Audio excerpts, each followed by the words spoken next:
Vamos agora iniciar a última intervenção, que vai ser feita pelo professor Frederico Gama de Carvalho, que é um investigador coordenador.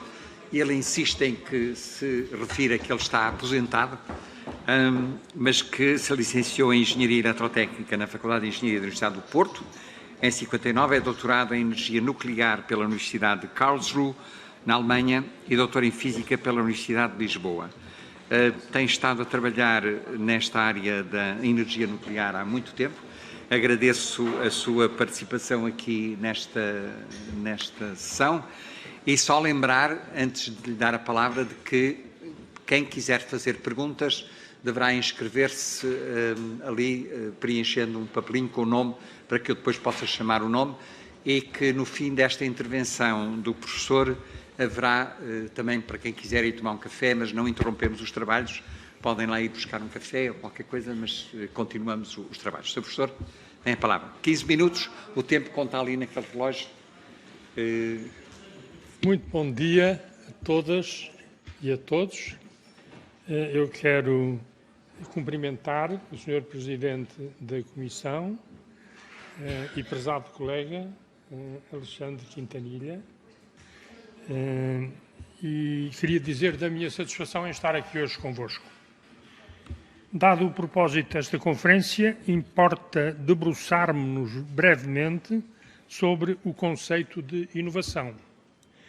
O que por tal se entende, a sua relação com os avanços do conhecimento científico e as tecnologias de que podemos dispor, em permanente evolução, em que condições e em que medida pode a inovação ser, no contexto nacional, instrumento de progresso social, económico e cultural do país, num quadro de desenvolvimento sustentável.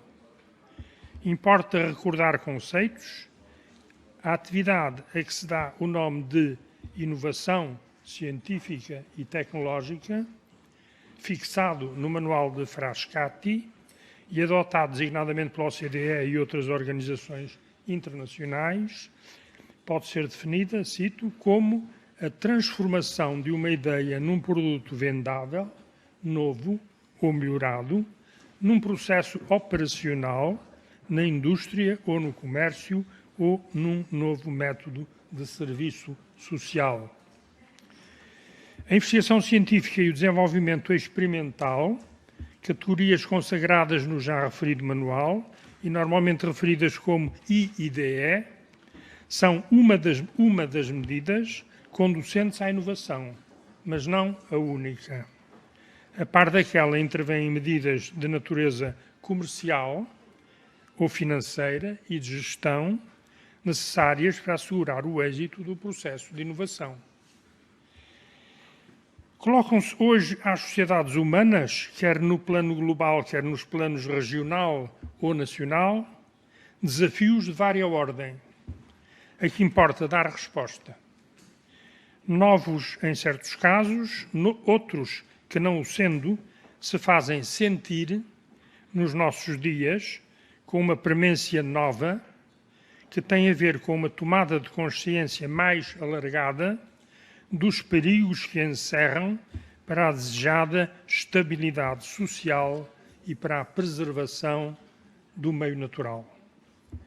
Importa ter em conta a finitude dos recursos naturais do planeta e a iníqua desigualdade de distribuição da riqueza que subsiste e se agrava, malgrado os incontestáveis avanços do conhecimento científico e tecnológico e das tecnologias que, se corretamente aplicadas, podem abrir a porta a um mundo novo e à resposta gradual àqueles desafios. A tomada de consciência a que me referi é ainda muito limitada na sociedade em geral, mas também, o que é mais preocupante, entre as elites que ditam o poder de decisão, seja na esfera política, seja na esfera económica e militar. Entretanto, acontecimentos como a Marcha pela Ciência no Dia da Terra, em 2017, que reuniu perto de 1 milhão de participantes em 600 cidades espalhadas pelo mundo, e outras iniciativas com idênticos propósitos, a defesa e valorização da educação e da ciência e a aproximação desta à comunidade, são sinais positivos de um despontar mais alargado dessa consciência.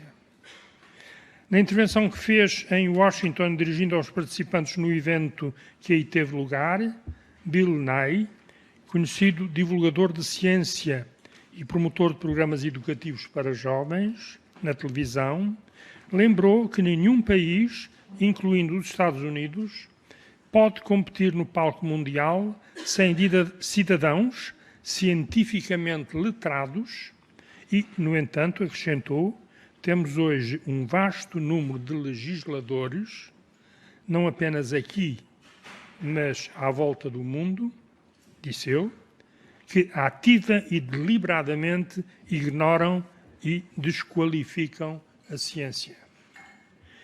Em minha opinião, e salvaguardando honrosas exceções de que a iniciativa que hoje aqui nos traz é exemplo, a situação entre nós não é diferente daquela. Entendo que a comunidade científica no seu todo e cada um dos seus membros carrega uma importante responsabilidade social. A responsabilidade de transmitir à cidadã e ao cidadão comuns, com palavras simples, em termos de fácil apreensão, os avanços do conhecimento científico, mas também e sobretudo as promessas e os riscos que a aplicação desses avanços pode implicar para a sociedade. Por outro lado, deve ser, e é considerado em todos os países desenvolvidos como indispensável à boa governação, definição de políticas e de estratégias para a ação, a institucionalização de órgãos consultivos ou a nomeação de consultores científicos aos vários níveis de responsabilidade política, seja na esfera do poder legislativo, seja na do poder executivo. Nos Estados Unidos, a título de exemplo, existe desde há um quarto de século o National Science and Technology Council, que tem como um dos seus principais objetivos o estabelecimento de metas nacionais claras para investimentos federais em ciência e tecnologia numa ampla gama de áreas, abrangendo praticamente todas as áreas de missão do Poder Executivo. O Conselho prepara estratégias de investigação e desenvolvimento que são coordenadas entre as agências federais para formar pacotes de investimentos destinados a atingir múltiplos objetivos nacionais. O Conselho é um departamento do Governo Federal integrado no Secretariado Executivo do Presidente. No caso da União Europeia, outro exemplo, encontramos o European Parliamentary Technological Assessment, cuja natureza e objetivos específicos estão centrados no aconselhamento de parlamentos nacionais, em questões como bioética e biotecnologia, saúde pública, meio ambiente, energia, tecnologias de informação e comunicação e políticas de IDE. A EPTA,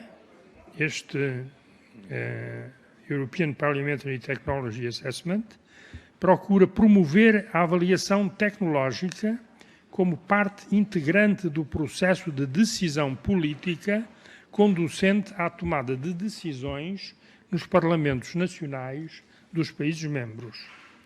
A instituição formal da consultadoria científica pode e deve ser alargada a gabinetes ministeriais, designadamente em áreas como a economia, o desenvolvimento do território ou o ambiente, mas também do relacionamento externo. Vários governos, incluindo o Japão, a Nova Zelândia, os Estados Unidos, o Reino Unido, designaram conselheiros científicos para os órgãos equivalentes nesses países ao nosso Ministério dos Negócios Estrangeiros. A nível global, o atual secretário-geral das Nações Unidas tem-se manifestado a favor de um alargamento do âmbito da ação do Conselho Consultivo Científico das Nações Unidas, criada em 2014, num contexto de crescente responsabilidade de intervenção daquela organização no apoio às chamadas Metas de Desenvolvimento Sustentável da Agenda 2030. São sinais positivos de progresso na tomada de consciência da importância da consultadoria científica na definição de políticas nacionais e de programas de ação em áreas cruciais no quadro dos desafios globais que temos pela frente. Entretanto, importa lembrar que factos científicos bem estabelecidos são muitas vezes ignorados, desvalorizados ou mesmo negados por elites que, formal ou informalmente, detêm poder de decisão sobre as nossas vidas e, entre aspas, os negócios do mundo. Mas também é certo que há, na opinião pública em geral, resistências de várias origens a aceitar, entre aspas, verdades científicas. Há convicções arraigadas que vêm de longe, mas há também uma desconfiança acentuada e crescente das políticas conduzidas e dos políticos que as conduzem quando os resultados atingidos não condizem ou estão longe de condizer com as expectativas criadas no seio das comunidades atingidas. Não faltam exemplos de questões que suscitam, no mínimo, controvérsia.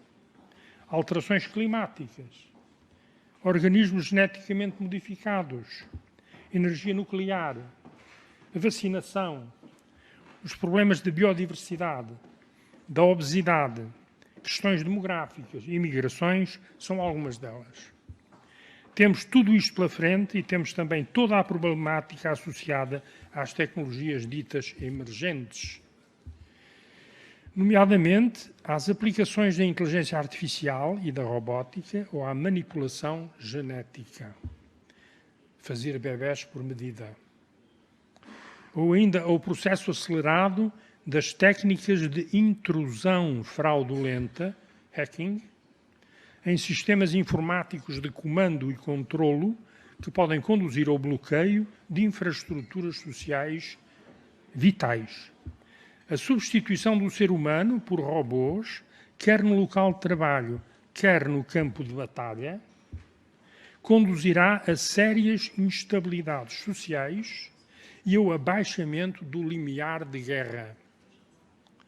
No contexto da ordem social hoje predominante, trata-se de efeitos que desequilibram a favor do capital, a relação de forças capital-trabalho, e agravam as desigualdades na distribuição da riqueza gerada, abrindo o caminho a inevitáveis transformações sociais revolucionárias, difíceis e dolorosas.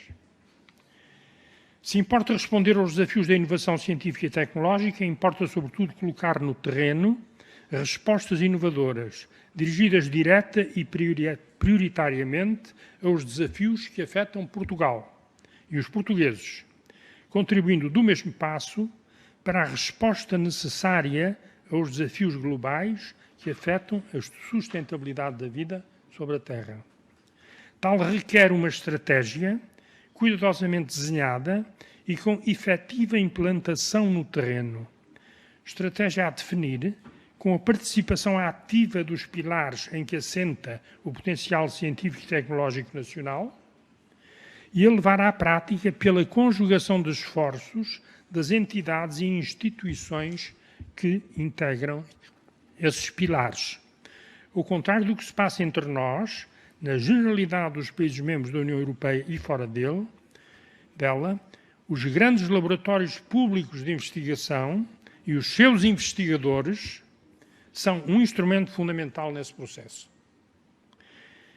No plano técnico, o caminho a seguir pressupõe um conjunto de profundas reformas na gestão dos recursos humanos e materiais disponíveis e o seu significativo reforço.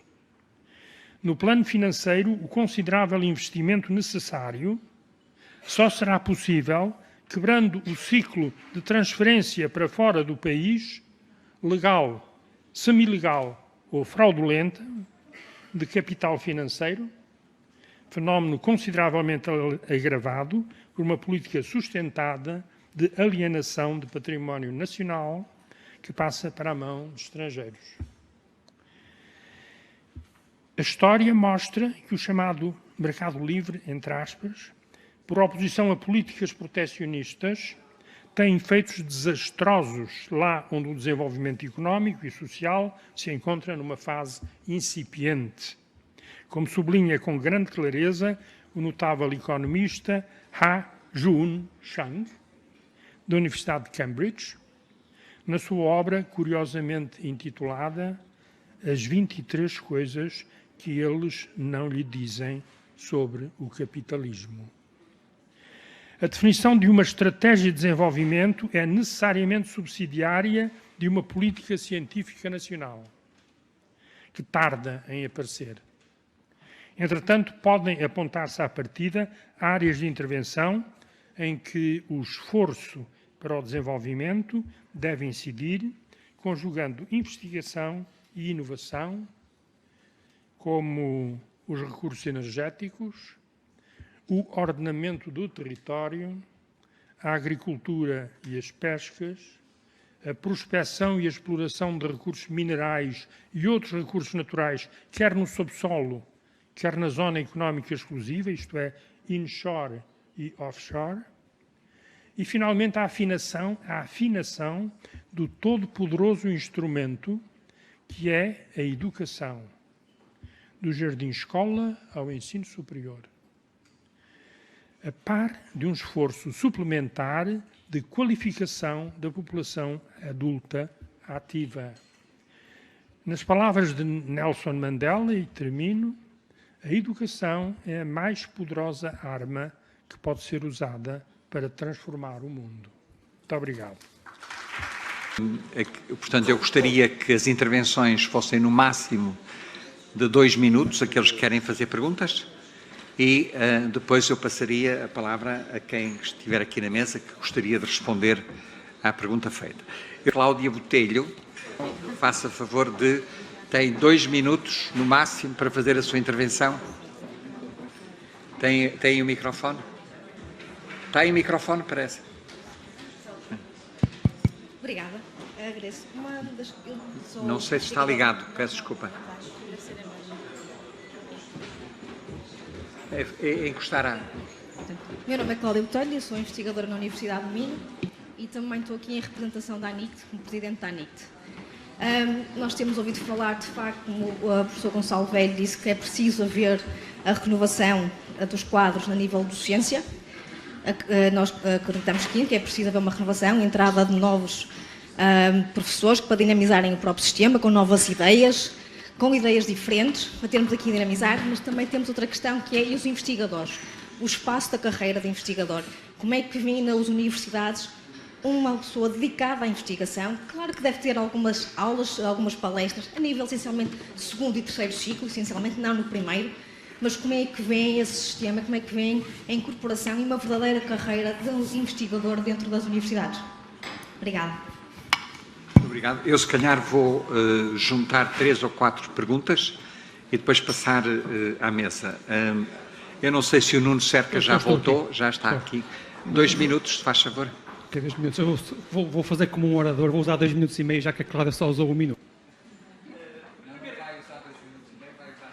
Desculpe lá.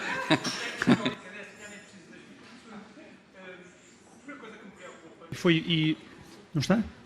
Que me preocupa, tem a ver com a sustentabilidade do sistema.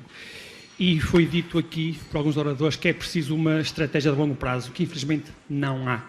E é muito mau. Parece que ninguém fala sobre o desperdício, não vi nenhum gráfico que apresentou o desperdício das medidas que os governos vão fazendo a bolso. O desperdício do ciência. Foram 1.600 investigadores, quantos deles é que ficaram nas instituições, quantos é que saíram para fora? O programa IF foi um bocadinho melhor feito, porque em vez de serem 1.600 de uma vez, foram 200 ao longo de 5 anos. E temos agora a norma transitória com 2.000 ou 3.000 contratos. Temos mais 2.000 contratos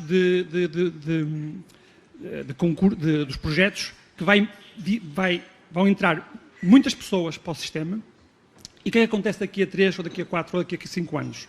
Não há estratégia e nós estamos a desperdiçar havia um dos gráficos que demonstrava quão eficiente nós estamos a ser. Eu acho que estamos a ser muito pouco eficientes. Quando fazemos programas a bolso, sem pensar no futuro, não estamos a ser eficientes. Obrigado. Muito obrigado. Eu tenho aqui também inscrita a Ana Ferreira, da Faculdade de Ciências Sociais e Humanas, da Universidade Nova de Lisboa. Bom dia. Eu tenho um conjunto de perguntas. Muito obrigada pelas intervenções, foram muito interessantes. Se calhar a primeira questão que eu colocaria relaciona-se com as condições e com as dificuldades à interdisciplinaridade. Falou-se de uma série de coisas, mas estas práticas têm um conjunto de dificuldades que não foram mencionadas e que eu gostaria de saber que soluções é que se apresentam para essas mesmas dificuldades, nomeadamente em termos de organização das instituições de ensino superior. Elas estão organizadas em departamentos, são departamentos disciplinares e que dificultam depois tanto as práticas de ensino como as práticas de investigação interdisciplinar de que nos falou. Por outro lado, os financiamentos também são maioritariamente financiamentos disciplinares, não são financiamentos inter, nem multi, nem o que normalmente não são financiamentos por áreas, mas financiamentos por disciplinas. E, em último lugar, a avaliação dos investigadores e dos docentes também se faz dentro de um panorama das disciplinas. E, portanto, se é ótimo e eu compreendo as vantagens destas práticas, por outro lado, vejo um conjunto de dificuldades, muitas das quais se situam ao nível das organizações, que não têm sido as quais têm dificuldade em processos de mudança, e isto implica um processo de mudança ao nível das organizações. Eu gostava de saber quais é que são as suas propostas para solucionar estas dificuldades, as suas e as propostas também que as próprias pessoas, que os decisores políticos têm para solucionar estes problemas. Portanto, não é só dizer que temos que fazer ou que é interessante fazer e que isso poderá solucionar problemas transversais, é também pensarmos que o próprio sistema não está pensado dessa maneira. Portanto, isso era uma das perguntas. A segunda pergunta que eu tinha relacionava-se com o que é que se entende por inovação científica. Eu posso perceber ou eu depreendo das intervenções que inovação científica é transformar o processo de investigação e desenvolvimento e colocar um produto ou um serviço nos mercados, e se é disso que estamos a falar, por oposição, se calhar, um pouco à inovação social, não é? Em que o objetivo seria solucionar um determinado problema social. A inovação científica esta inovação pretendia efetivamente alocar um produto ou um serviço nos mercados. Eu gostaria de perceber em que medida é que o financiamento para a investigação e desenvolvimento vai estar todo direcionado para este tipo de inovação, descurando aquela que é a investigação fundamental e que é essencial para o desenvolvimento depois da investigação aplicada. Só um último ponto, deixe-me só mais um ponto, é muito rápido. É como é que se fazem estas coisas todas, esta interdisciplinaridade e esta inovação e todas estas coisas fantásticas com trabalho precário e assente em vínculo laboral. Eu passaria agora a palavra à Sandra Pereira, que é da Associação de Bolseiros de Investigação Científica. Sandra? Sim, olá, bom dia. Eu pego então na última pergunta que a Ana Ferreira fez e também a minha pergunta é qual é que é o impacto da precariedade dos cientistas e dos investigadores, quase todos bolseiros, na vida social. Portanto, estamos a falar de pessoas que trabalham sem direitos nenhuns, estamos a falar de pessoas que não têm uma vida contributiva verdadeira, não é? Porque as bolsas descontamos o seguro social voluntário, quando descontamos, porque nem sempre podemos descontar. Quem é bolseiro há muito tempo sabe que no início também não descontava. Portanto, em termos sociais, como é que estas pessoas também ficam? E julgo que há aqui uma geração sacrificada exatamente à custa deste trabalho precário feito a partir de bolsas. Depois também perguntar qual é que é o impacto desta precariedade na própria forma como se faz ciência, não é? Pessoas que estão constantemente à procura de financiamento, que começaram agora um projeto, mas sabem que o projeto só vai durar 2 anos, portanto já têm de ter uma ideia para pensar no projeto seguinte. Como é que também se pensa, qual é que é o impacto da precariedade nestas duas questões? Obrigada. Obrigado. E para esta primeira ronda tenho mais uma pergunta do José Reis Jorge, acho que é isso, do ISEC Lisboa. Tem o microfone? Tem. Muito obrigado, bom dia.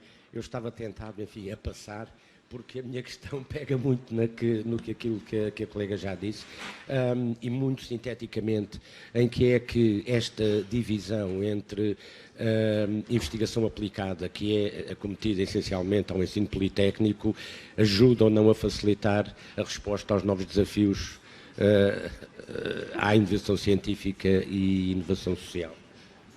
Muito obrigado. Acho que as perguntas, há dois grandes temas nas perguntas que foram aqui enunciadas. Eu não sei, se calhar começava, não sei quem quer intervir logo de início, começava aqui com a... fazia a mesa. Bom, eu posso começar, posso dar a minha opinião pessoal sobre as questões que têm a ver com a carreira docente-investigador e esta dicotomia que não é fácil. É assim, eu vou-vos ser sincera, eu julgo que a carreira, digamos, o estatuto da carreira do ensino superior tem que ser revista e tem que incorporar uma forma de ter os docentes de carreira e ter os investigadores.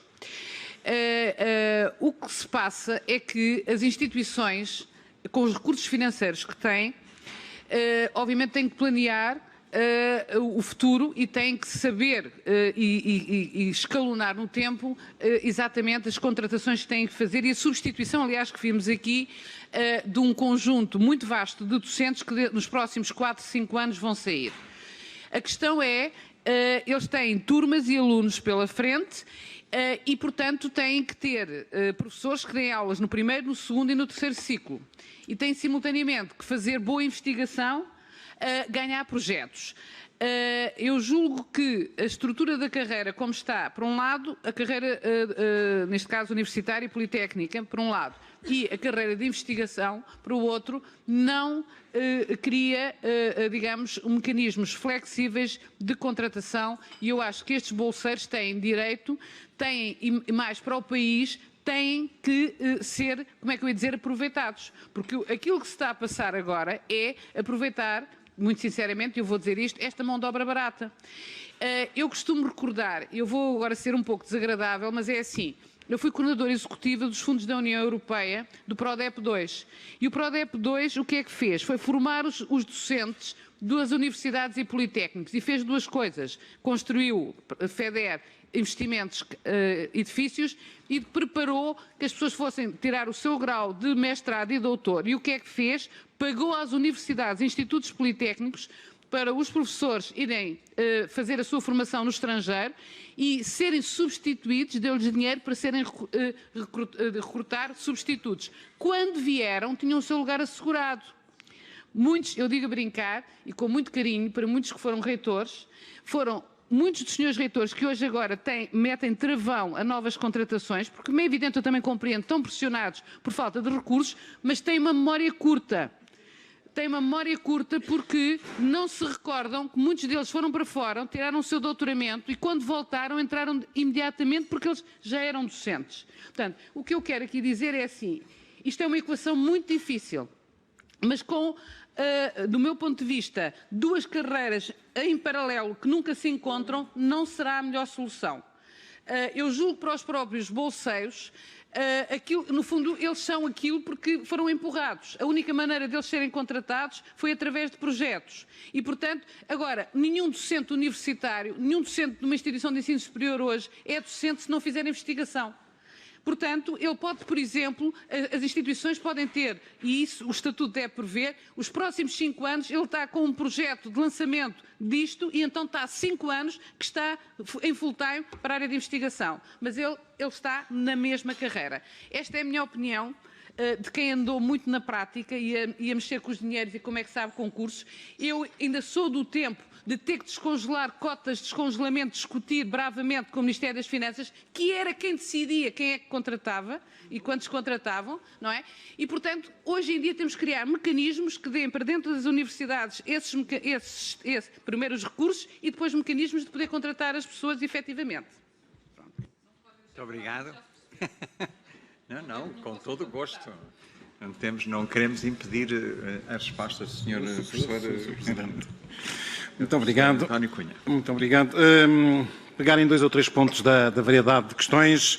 O primeiro relativamente à interdisciplinaridade, certamente que não há uma receita para abordar a interdisciplinaridade. Há várias práticas internacionais muito interessantes, diversas, e certamente que aqui temos que encontrar os mecanismos e certamente que, eu mais uma vez diria, eles devem ser específicos de cada instituição. Por exemplo, o laboratório colaborativo é algo para exercer, para desenvolver trabalho absolutamente multidisciplinar. O laboratório colaborativo que estamos a iniciar, que eu presido, é feito a partir de 2 grupos muito diferentes, um ligado a materiais e tecnologias e outro a informática e tecnologias de informação, mas depois inclui colegas como do direito, das ciências sociais, dos centros de investigação, devido a todas as interações que estes processos causam.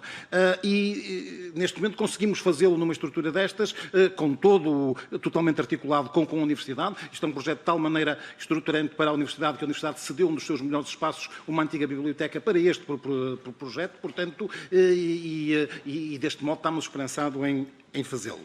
Quanto à questão da inovação, e não quero substituir-me ao manual de Frascati de modo nenhum, mas eu de facto tendo a usar o conceito mais abrangente de que nós fazemos inovação sempre que somos capazes de integrar, porque a palavra é mesmo essa, integrar conhecimento, e conhecimento por vezes de diversas naturezas, em valor. E esse valor pode não ser económico, pode ser um valor social, porque hoje também temos, e de facto temos análises de valor, que são análises de valor muito diversas, que dependendo de quem é a entidade, se é o utilizador final, se é uma empresa, se é a sociedade, o que é o valor é algo que tem que ser discutido e, portanto, a partir do momento que nós pomos valor, pois certamente será inovação, e ela pode ser certamente tendo um valor económico ou social. Quanto à questão que motivou a maior parte das questões e levada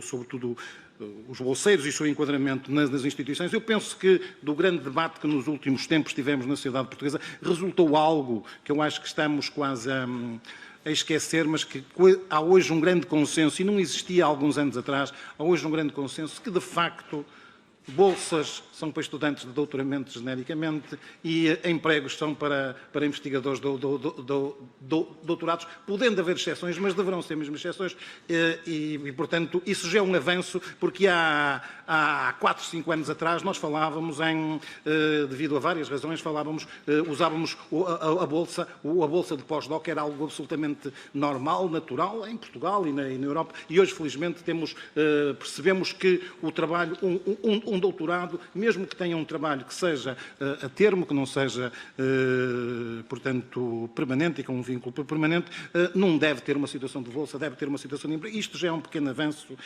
que temos e que eu penso que deve ser registado. Com certeza que para as instituições universitárias, e agora vou servir-me da minha experiência anterior, é com certeza um desafio enquadrar investigadores. As universidades sabem absolutamente que têm que os enquadrar, que têm que os ter, que devem ter, mas enquanto supostamente, embora tenha sido explicado pela professora Luísa Cerdeira, que as universidades não sabem bem porque é que recebem determinado montante ao fim do ano, mas ele está relacionado com o número de alunos que têm, não sabem como é que é, porque hoje o algoritmo esfumou-se, é esotérico, mas sabem que tem a ver com o número de alunos. As universidades não recebem verbas relativamente aos investigadores que têm. E, portanto, as verbas para isso têm que ser conquistadas, têm que ser arranjadas, têm que ser trabalhadas. E há sempre o risco de poder um grupo que tenha tido um desempenho muito interessante durante alguns anos, mas passado algum tempo, por alguma razão, perder esse estatuto. Por isso, e também entendendo que, de facto, temos uma diversidade muito grande no pessoal das universidades, porque nós também temos o nosso perfil médio do docente, do professor investigador, é alguém que, de facto, tem entre as 6 a 9 horas de aulas e afeta cerca de 50% do seu tempo à investigação. Mas nós temos, de facto, alguns docentes que também não fazem investigação, que não dedicam nenhum tempo à investigação, praticamente, porque desistiram, porque têm uma aposta mais clara no ensino, seja por razões legítimas ou não tanto como isso. E por isso podermos ter um leque mais alargado de um conceito docente-investigador que variasse entre 0 horas de aulas e provavelmente 12 para quem faz zero de investigação, mas pudesse, um investigador tem 0 horas de aulas e isso pudesse ser totalmente gerido entre a universidade e os centros de investigação, era uma maior flexibilidade e não tenho dúvidas, as instituições tinham mais facilidade em gerir isso, porque as instituições instituições têm muita dificuldade em gerir situações que o quadro de previsibilidade é quase nulo. E, portanto, é por isso que elas têm algumas restrições e têm que fazer esse planeamento sob pena de terem graves problemas na sua gestão. Portanto, a situação é tão simples como essa. Eu penso que nenhum reitor não está convencido que gostaria de ter maximizar o número de investigadores da sua instituição, de promover a instituição. Eu não tenho dúvidas disso. Quer dizer, todos o fazem. Agora, certamente há regras, há orçamentos a gerir e, portanto, há um quadro muito difícil para resolver essa equação. Só isso. Obrigado, Sr. Professor António Cunha. Eu passaria agora a palavra à professora Alexandra Aragão. Sim, muito obrigada. Eu responderei sobretudo à questão das dificuldades da interdisciplinaridade, ou seja, nem tudo são rosas nesta tentativa de promover o que eu acho que é uma boa prática de investigação científica visando alcançar as inovações. Começando talvez pelas questões de organização, é verdade, normalmente os estabelecimentos de ensino superior estão organizados em departamentos, em faculdades, o que dificulta a interdisciplinaridade. Na Universidade de Coimbra, e falo porque conheço melhor, nós criámos uma nova unidade orgânica chamada III, Instituto de Investigação Interdisciplinar, onde são sediados os doutoramentos interdisciplinares e onde são sediados os projetos interdisciplinares também. Relativamente à avaliação dos investigadores, também é verdade, a avaliação é essencialmente disciplinar.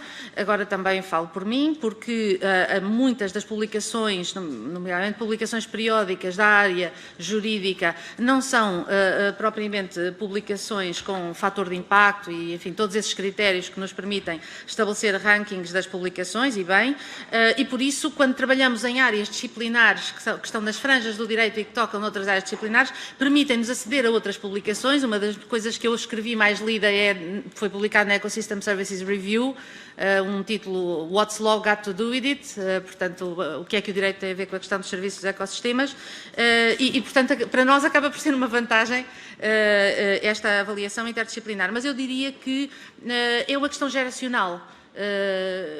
Quem está agora nos painéis de avaliação se calhar não tem tanto esta sensibilidade e, portanto, faz uma avaliação mais disciplinar, mas lá chegaremos e nessa altura penso que a visão mais abrangente da importância de colaborar com outras áreas de fronteira há de ser reconhecida, espero eu. Quanto ao financiamento disciplinar, pois isso é verdadeiramente um problema. Muitas vezes os painéis são essencialmente disciplinares e é difícil fazer passar. Eu tive a sorte de conseguir fazer passar este grande projeto, mas é difícil fazer passar projetos que sejam agregadores de áreas científicas diferentes. Para já ficava por aqui. Muito obrigado. Eu passava agora a palavra ao professor Gonçalves. Eu vou ser muito breve por uma questão que é esta questão das perguntas e respostas. Eu vejo essencialmente como ouvir as pessoas e não tanto estar nós a ouvir a nós próprios, que é um defeito profissional de grande parte dos docentes do ensino superior. E, portanto, dois comentários muito breves. O primeiro, em relação à questão das carreiras. O SNESUP tinha já colocado há muito tempo a questão da discussão da unificação das carreiras, as questões que tinham sido colocadas pela ANICT. Eu penso que isso merece, e faço desde já essa interpelação aqui ao Parlamento, um encontro próprio para discutir as carreiras do ensino superior e ciência, à introdução que já foi feita com o artigo de opinião do colega António Cruz Serra, reitor da Universidade de Lisboa, já teve uma série de respostas e eu penso que na opinião pública tem sido no jornal público que tem passado essencialmente esse debate, mas convém trazê-lo aqui ao Parlamento e penso que é interessante. Do ponto de vista da direção do SNESUP, neste momento esta direção está a terminar o mandato, vai-se iniciar uma nova direção, onde eu também estou e estão muitos dos colegas que estão atualmente nesta direção. Também não vou estar muito mais tempo, já vos digo, também já estou cansado, vamos nos concentrar essencialmente acerca das questões da carreira e, portanto, também em relação à questão da ANIC, convidar para reunirmos, já não reunimos há algum tempo e convém reunirmos com alguma regularidade para trabalharmos sobre isso. E só queria deixar, sem querer desenvolver muito mais, que as experiências que houve, que o colega António Cunha referiu há pouco, da passagem de que todos na docência e depois estarem algum tempo mais na investigação científica e outros na docência. Essa proposta de carreira única é uma proposta histórica do SNESUP, é bom que outros tenham agora descoberto, mas nós já vimos quais é que são as externalidades negativas da mesma. E um dos problemas é verificarmos, por exemplo, no ISCTE foram construídos uma série de perfis com uma série de métricas que, no fundo, afunilam e aqueles que estão na docência continuarão sempre na docência e os que estão na investigação investigação, continuam sempre na investigação, criam-se problemas de que não há permeabilidade de um percurso para o outro e há, sobretudo, uma espécie de docentes de primeiro e docentes de segundo. Há uma série de complicações que merecem repensar acerca disso. Também não posso deixar de referir aqui uma questão acerca da previsibilidade do financiamento. Nós temos uma proposta, ainda ontem reunimos com o Presidente do CSISP, o colega Pedro Dominguinhos, e nós temos correntemente um convite, já correu na opinião pública, para fazermos um pacto pelo financiamento do ensino superior e ciência. Não poderia deixar de estar aqui hoje para referir esse pacto. Em breve reuniremos também com o CRUP e esperamos que se possa construir esse pacto entre os diversos agentes para o trazer aqui depois ao Parlamento para que exista essa estabilidade. Agora, isso não explica tudo do ponto de vista da precariedade. E com isto termino.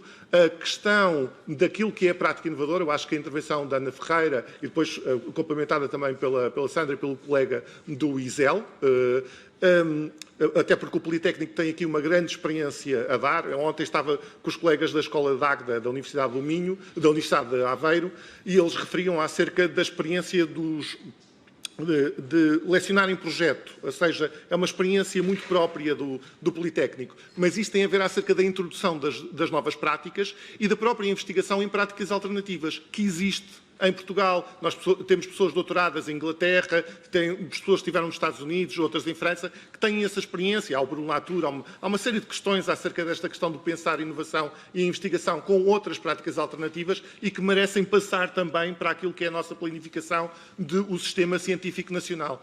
E não vou alongar mais. Muito obrigado. Passava agora a palavra ao professor Frederico Gama Carvalho. Muito obrigado. Pois, aparentemente, nós estamos a tentar responder aos novos desafios da inovação científica, pondo uma forte tónica nas precariedade e nas carreiras, coisa que eu não estava à espera, em princípio, pronto, mas que é perfeitamente compreensível. E eu, acerca disso, queria apenas referir brevemente o seguinte. Quando nós vamos ver dados estatísticos, por exemplo, do Eurostat, ou de outros países de outras origens acontece o mesmo. E vamos ver, por exemplo, investigadores, as estatísticas, quantos e aonde estão. Bem, como os colegas saberão, o Eurostat considera 3 sectores. É o sector das empresas, onde está a maior parte dos investigadores. É o sector do ensino superior, onde estão cerca de 30%, e o sector do governo, eles chamam de government sector, onde são cerca de 20%. Ora, estes 20%, desgraçadamente, parece que desistiu-se de os considerar no meio mais, digamos, próximo e ligado às universidades, quando é absolutamente fundamental. E só se, porventura, até o cidadão comum se lembra deles quando, por exemplo, se pensa que a ponte 25 de Abril pode cair, ou quando aparece a legionela em um sítio qualquer. Então lembram-se que há um Instituto de Ricardo Jorge e lembram-se que há um Laboratório Nacional de Engenharia Civil, só para dar 2 exemplos. Bem, o que tem acontecido nos últimos décadas, sobretudo desde o que foi ministro José Maria Negago, os laboratórios do Estado têm vindo a ser reduzidos à ínfima expressão e estão cada vez mais a avançar nesse sentido. Bem, ora, portanto, os investigadores existem, basta que nós pensemos, por exemplo, em França, o CNRS é uma instituição universitária, o CSIC em Espanha é uma instituição universitária, o Instituto Max Planck etc, etc. Os OPIs, que é como em Espanha chamam, não é? Os OPIs são os nossos laboratórios do Estado. E podem-se ver quais são as carreiras que lá estão, a carreira de investigação. Em França há os enseignants-chercheurs, os chercheurs e os ingénieurs-chercheurs. E no CSIC não existem os enseignants-chercheurs, existem só os chercheurs com uma carreira bem definida, método de recherche, etc, etc. É assim, não é? Pronto. Portanto, quem acha que não deve haver carreira de investigação é um problema de miopia ou de ignorância. Ou então está a pensar que todo o futuro do nosso país está dependente daquilo que a universidade puder e quiser e tiver possibilidade de fazer. Obviamente que não estou a tirar nenhum mérito nem valor à universidade, mas há outras. O sistema científico e técnico nacional inclui muito mais do que a universidade. E inclui ainda uma outra coisa que se chama no Frascati, que já foi aqui referido, as outras atividades científicas e técnicas. Por exemplo, a meteorologia, que, pronto, daquelas são atividades das quais depende o bom funcionamento da sociedade e que não são de criação de conhecimento novo, mas sim, digamos, de aplicação de conhecimento que já existe. Pronto. Só queria dizer isto para dizer que a universidade terá que resolver os seus problemas. Admito que uma carreira única possa ser considerada para as universidades, embora eu não veja realmente necessidade disso. Mas é, como eu disse, o fruto de miopia ou de ignorância falar em acabar com a carreira de investigação. Muito obrigado. Bem, eu como tinha dito, aliás, já esteve aqui para ouvir as perguntas e, portanto, eu tenho mais 4 perguntas, 4 pessoas que se inscreveram e não haverá mais inscrições. Para depois dar a palavra à mesa, tenho a Diana Aguiar Vieira, que é do Instituto Politécnico do Porto. Onde é que está? Muito bom dia. Tem sido um gosto estar aqui a ouvir estas apresentações e estas discussões. E a minha primeira pergunta tem a ver com exatamente as carreiras, que me parece que podia ser uma única, mas com flexibilidade suficiente para ir dos 2 polos, não é? Na mesma pessoa ao longo do seu percurso. Se lhes parecem que sim, que poderá ser esse o caminho. E a segunda pergunta é bastante mais lata. Acho que não é por acaso que estamos a ouvir aqui muitas questões da precariedade, porque de facto a precariedade no nosso país chegou ao mais alto nível, não é? Mas há muitas outras precariedades. E tendo em conta tudo aquilo que nós vimos que tem a ver com a evolução tecnológica, eu pergunto se não seria mais que tempo de criar, tal como nós temos a Comissão de Proteção de Menores, uma Comissão de Proteção dos Humanos. Obrigada. Muito obrigado. Eu passava agora a palavra ao Rodrigo Miragaia Rodrigues, que é do Instituto Superior Técnico e do INESC-ID. Muito boa tarde. Muito obrigado pelo convite, tenho muito gosto em estar aqui. Eu queria começar por endereçar a questão das bolsas. Foi uma questão que foi levantada por muitos dos participantes e, de facto, concordo com o facto que as bolsas foram usadas e abusadas como forma de contratar investigadores com baixos custos em termos de segurança social e impostos.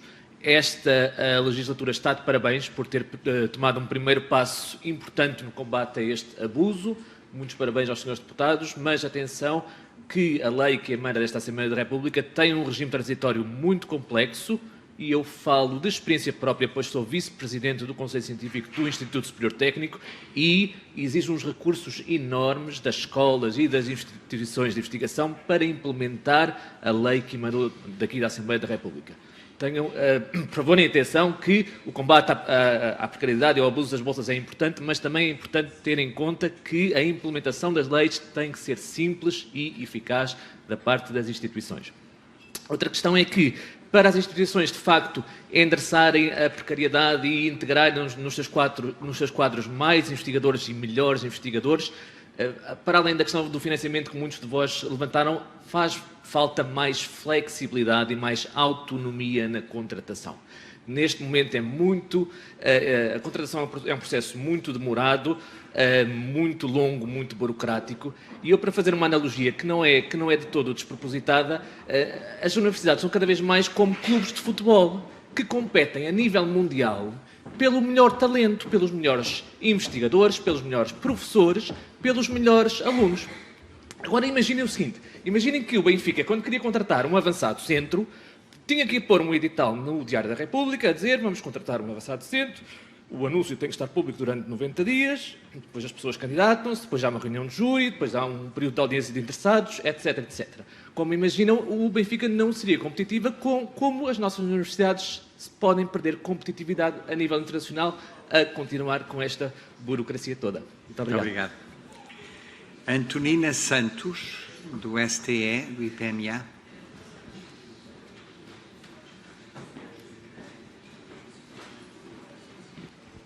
Boa tarde. Boa tarde. Muito obrigada pela oportunidade de ter vindo assistir a esta conferência. Eu chamo-me Antonina Santos, sou diretora, sou da direção do meu sindicato, o STE, e por isso faço parte da primeira comissão de avaliação dos precários do ensino superior e da ciência. Sou o elemento efetivo do meu sindicato, mas também sou investigadora no Instituto Português do Mar e da Atmosfera, um laboratório do Estado, um instituto público de investigação. E, portanto, quando me inscrevi, ia realçar essa necessidade da carreira de investigação e fico muito agradecida pelas palavras que o colega investigador, o último orador desta sessão, dessa conferência, acabou de proferir, porque é exatamente isso que eu queria, que era a minha pergunta, e principalmente porque ouvi aqui falar da integração da carreira de investigação nos estatutos da carreira do ensino superior, e para mim, do meu ponto de vista como investigadora, vejo isso com muita dificuldade, essa integração, e portanto a minha pergunta, porque não quero fazer declarações, não é? E quero fazer perguntas, então a minha pergunta seria como é que os senhores, que têm também muita experiência, e que já vi pelas vossas intervenções realmente muito aturadas e bem pensadas, como é que viam essa integração onde se poderia compatibilizar investigadores que só fazem investigação e não dão aulas, porque estão a trabalhar num laboratório, num instituto público, e os investigadores a trabalhar numa universidade que tem também que dar aulas. Era essa a minha intervenção. Muito obrigada. Muito obrigada, e tenho novamente o Nuno Cerca que diz que só precisa de 1 minuto. Vamos ver se é mesmo. 1 minuto. Há aqui uma coisa que não está a ser dita na sua total verdade e que é o seguinte. Na sua maioria, os docentes não fazem investigação. Quem faz a investigação são os alunos de doutoramento, são os pós-docs. O docente é o chefe, é aquela pessoa que tem que ter o projeto, é aquela pessoa que tem que saber planear a sua investigação e gerir os recursos humanos. Mas isto é como há uns anos atrás havia nos Jogos Olímpicos um caso tudo muito engraçado, que é porque Portugal não ganhava muitas medalhas. E era no remo, as outras equipas tinham um capitão e 5 a remar. A equipa portuguesa tinha 1 a remar e 4 capitães. Não pode ser. Nós não nos podemos esquecer, e quando se fala aqui de integração das carreiras, não nos podemos esquecer que é preciso, e vai ser sempre preciso, investigadores doutorados que estão no laboratório a trabalhar. Obrigado. Muito obrigado. Bem, eu faria agora, se calhar, novamente uma ronda pela mesa. Temos pouco menos do que 20 minutos e, portanto, pedi a cada um que, em relação a estas questões adicionais, ou se quiserem adicionar mais alguma coisa em relação ao que disseram anteriormente, passava a palavra. Alexandre. Bom,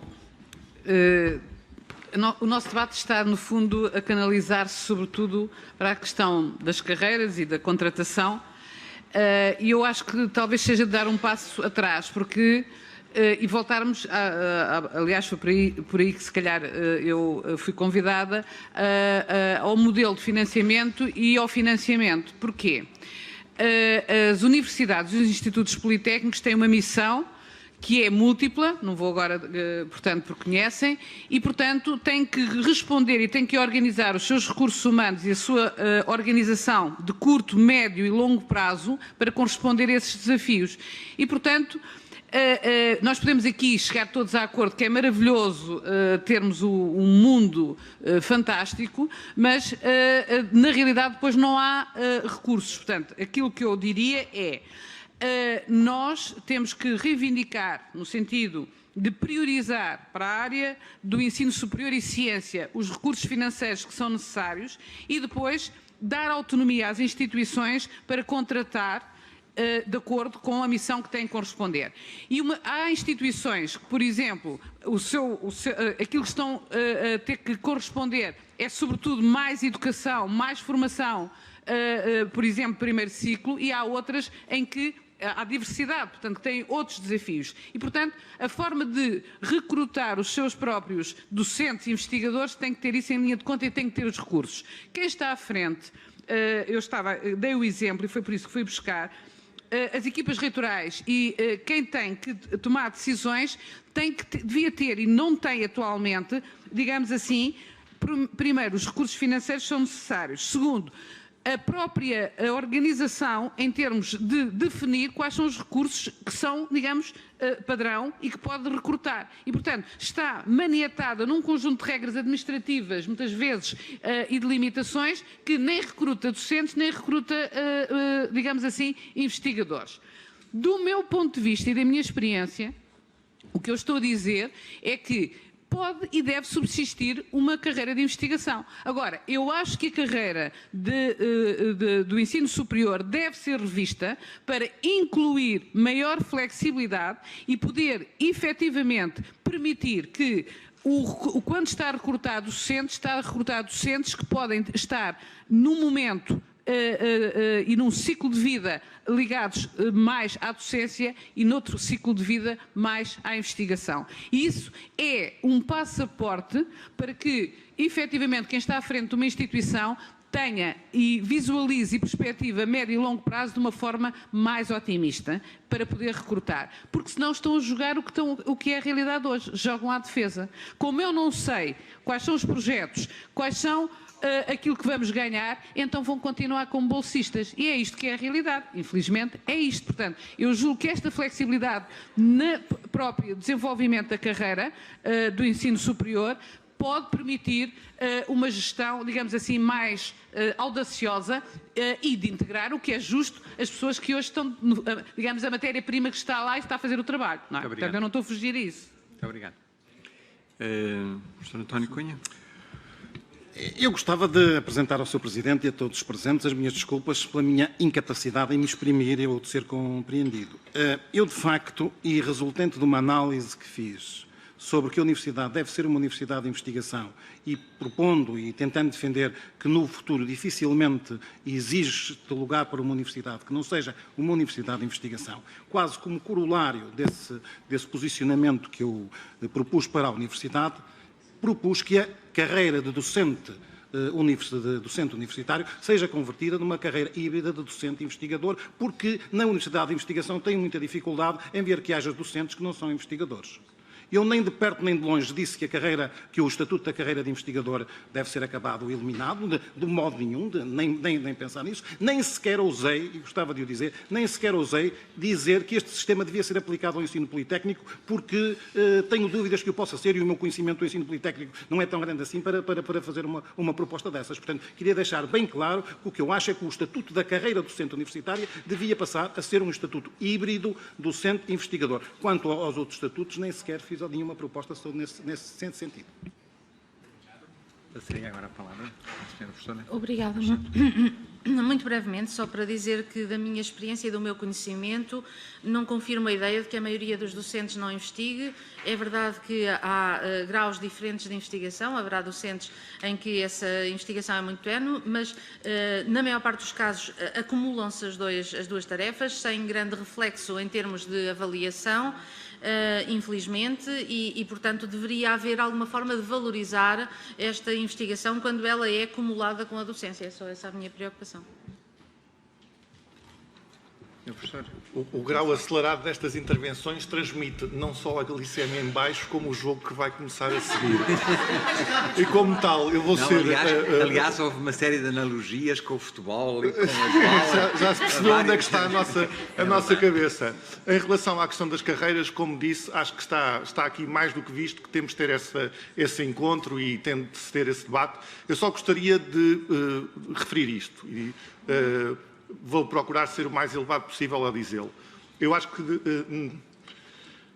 Nós não sofremos de autismo e, portanto, se numa sessão como esta é referido infinitamente o problema da precariedade, parece-me difícil acusarmos de excesso de rigidez ao sistema atual, dificuldade na implementação da norma transitória, que é bastante simples, basta enviar um Excel para a FCT, abrir um concurso, etc. E todo o demais situação que é conhecida até do ponto de vista estatístico. Desculpem, mas de autismo eu não sofro. Isso é um problema, se calhar, que temos algures na academia. Dito isto, do ponto de vista da questão do financiamento, não é também verdade que exista uma questão de falta de previsão.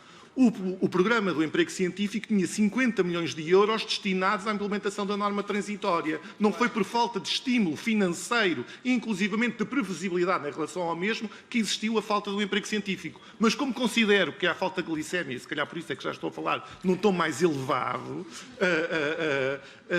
eu deixo isso para o tal outro debate que penso que deveria existir e tenho pena de não nos podermos ter concentrado mais sobre esta questão de como é que podemos integrar, de facto, estes inovadores, estas pessoas que têm novas práticas na academia.